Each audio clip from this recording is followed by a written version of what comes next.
breaking spiritual strongholds. My brothers and my sisters, whether you realize it or not, Satan is on the rampage. Satan. It is like a roaring lion, walking up and down the earth, seeking whom he may devour. My brothers and my sisters, today, we gonna learn how to break these spiritual strongholds. All believers in here today, under the sound of my voice, are in a war. A war with the adversary. Anybody know who the adversary is? That's the devil. Yes, my brothers and my sisters, and his evil spiritual forces, which he dispatches and assigns to penetrate his wickedness throughout this world in which we live in. The scripture says that we wrestle not against principalities and against powers and against rulers of darkness of this age, against spiritual hosts of wickedness in the heavenly places. Brothers and sisters, we are well aware of the evil characteristics of Satan. That is, Satan has come to kill, steal, and destroy. Am I right about it? But beyond his routine, his harassment, his temptation, or his hit-and-run attack, the devil forces seek territory to establish long-term stronghold on God's children. Are you listening to me? In which they may dominate and hold captive. Satanic forces searches for people, cities, and nations in which they are not resisted and where they may flourish. I'm wondering here today, my brothers and sisters, if Brother Satan came in woodlawn, would he be up against any resistance at all?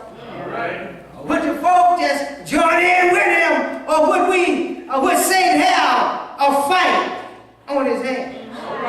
Yeah, my brothers and my sisters, stronghold could be an actual demon possession, but can merely be a strong influence or a grip, persistent or oppression, obsession or hindrance or harassment. Believers cannot be demon possessed, but many Christians are victims of Satan's stronghold.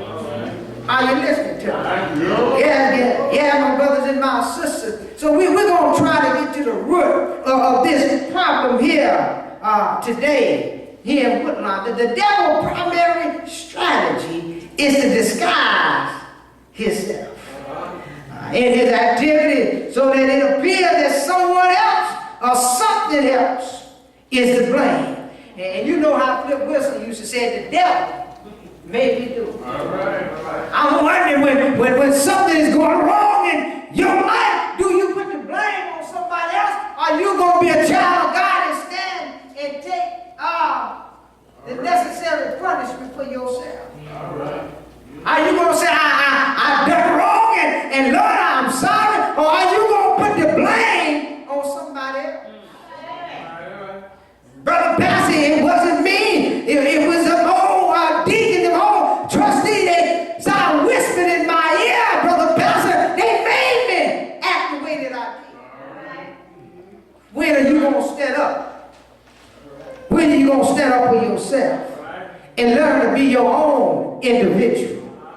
You say you can't make it to heaven on somebody else's religion. You're going to make it to heaven because of your own belief in God. Are you listening to me? Young people, you can't make it to heaven on your mama, your dad, and your grandparents' religion. You got to have your own religion when it comes down to serving God. Yeah, there's a whole saying, every tongue got to stand on his own bottom.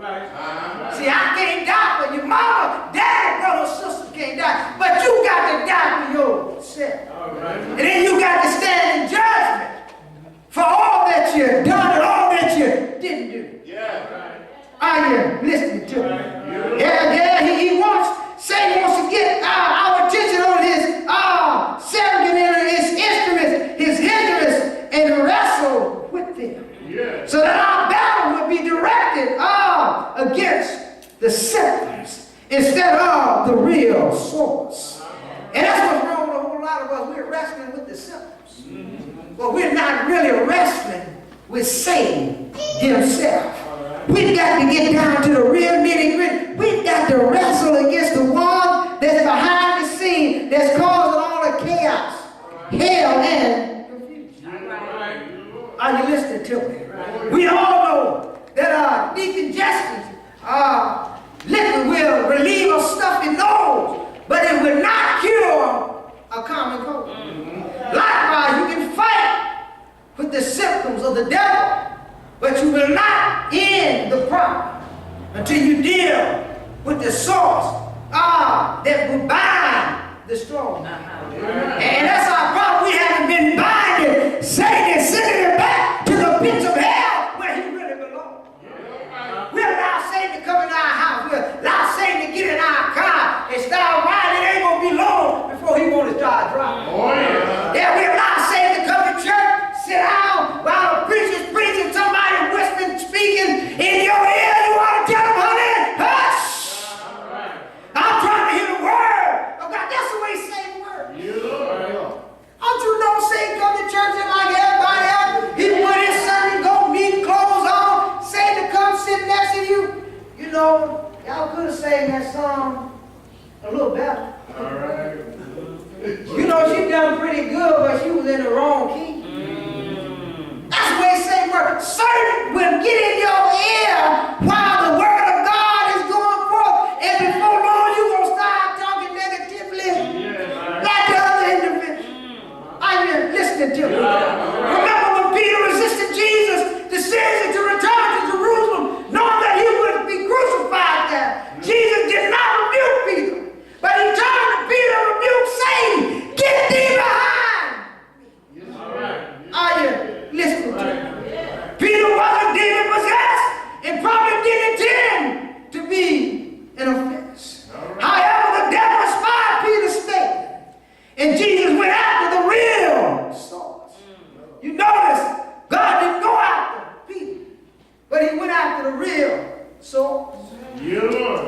Are you listening to me? All right. Yeah, Paul said that our battle is not with flesh and blood, but it's with spiritual adversaries. Here's how important is it that we understand what the real root of the problem is. Who is our real enemy? It is Brother Satan. Not flesh and blood, but our brothers, not our family, not our children, not your husband, not your wife, not your significant other, not your employee, but it is Brother Satan. The devil is the enemy. But we've got to learn, brothers and sisters, how to bind the strong man. One time after Jesus had cast out the devils and healed a deaf and mute boy, Jesus explained that in order to overturn the works and activities of the devil, we must first bind him. Or else, how can one strong man a house, how can we take hold to somebody's house except we